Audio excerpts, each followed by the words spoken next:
So it came to pass that Joseph was bought as a slave by Potiphar, captain of the guard. Because Joseph was honest and industrious and feared God, God blessed him in all that he did.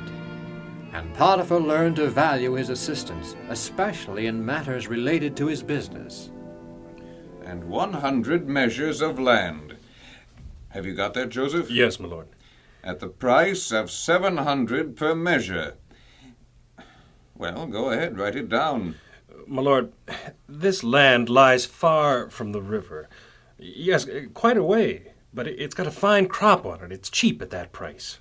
You think it's too far from the river? Well, in good years, no, my lord. But I took the liberty of checking the records of the 2 properties nearby, and in the last 10 years, 4 crops there failed. I see. Well, thank you, Joseph. Perhaps it would be wiser to buy land elsewhere.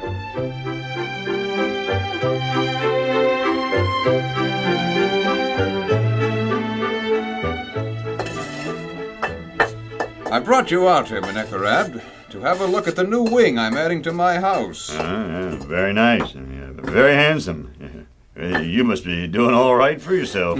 So I am. But surely you don't need this much extra room. Oh, but I do. The old wing is going to be used for office space. Ever since I've had that fellow Joseph helping me, my business interests have increased tremendously. Best thing I ever did was to buy him.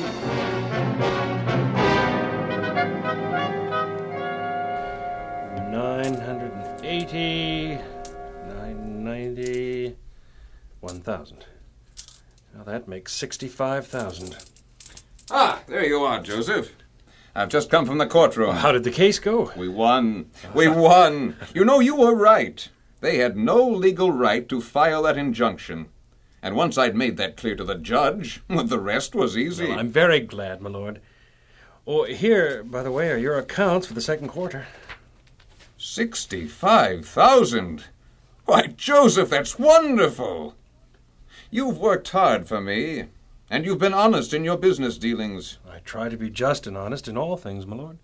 You know, thanks to you, I've become a very rich and powerful man. Maybe what you say is true. Maybe this God of yours does direct your hand and your mind and causes things you do to prosper. Joseph, how would you like to take charge of everything? I don't understand, my lord. All these new business interests of mine, law, finance, farming, and shipbuilding, they're getting beyond me. I want you to take full charge, manage my entire affairs. What do you say? Oh, my lord, it would be a great honor. I will do my best to be worthy of your trust.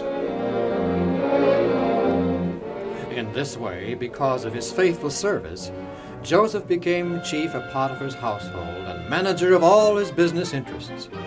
And Potiphar's affairs prospered. Now Potiphar had a wife, and she, seeing Joseph in the house every day as he went about his master's business, was attracted by his handsome face and upright bearing. One day she contrived to meet him in the passage leading to the offices. Oh, Joseph? Yes, madam.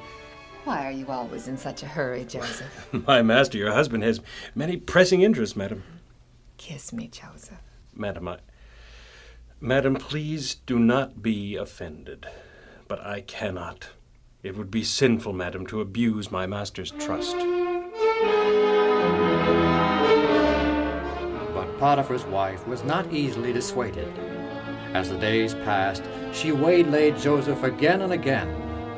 She begged him to make himself full master of the house. But Joseph, obeying God, would not.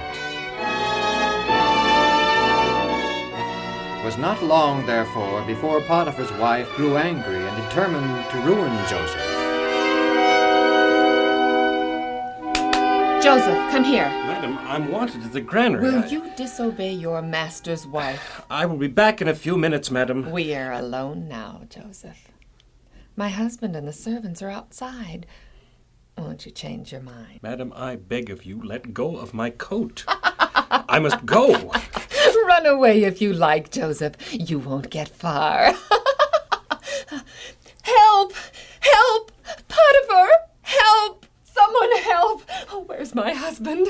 I think What's wrong? Joseph, he insulted me, Potiphar. Joseph insulted you? And he insulted you, too. And when I tried to bring him to his senses, he tore himself away and fled. Look, I still have portions of his coat right here in my hand. But it's hard to believe he'd insult my wife and He sneer did. at me behind my back. He did. And he's just a slave I picked up in the marketplace. Sergeant! Yes, my lord. Arrest Joseph! Take him to jail and put him in irons!